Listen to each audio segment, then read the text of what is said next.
పిల్లలకు స్కూల్‌కెళ్ళి అయితే తీసుకొని వచ్చిన. లడ్డుకేమో హోంవర్క్ అయితే రాపిస్తున్నా. ఇక ఆయన డైరీ కూడా సైన్ అయితే చేసిన. ఆయన హోంవర్క్ రాసిన మమ్మీ అని చూపిస్తుండు. తర్వాత నేను కిచెన్‌లోకి అయితే వచ్చిన. ఇక అన్నీ తీసి క్లీన్ చేసి వంట అయితే స్టార్ట్ చేసిన. ఫస్ట్ అయితే చపాతీ పిండి అయితే కలుపుతున్నా. చపాతీ పిండి కలిపేసి పెట్టి తర్వాత ఇక మెంతెం కూరనేమో కట్ చేద్దామని తీసిన. మెంతెం కూర అయితే కట్ చేసిన. కుక్కర్లో వేసి పొయ్యి మీద అయితే పెడుతున్నాను అనమాట. తర్వాత అక్కడ పప్పు ఉడికిన తక్క చపాతీలు కూడా అయిపోతాయని చపాతీ అయితే చేస్తున్నా.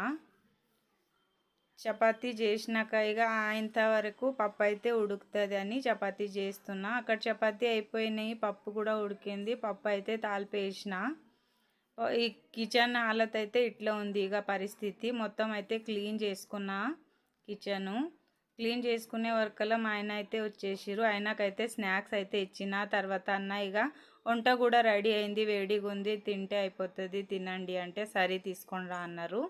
అయితే అన్నీ తీసుకొని వచ్చిన. అందరు కూర్చొని అయితే తిన్నాము.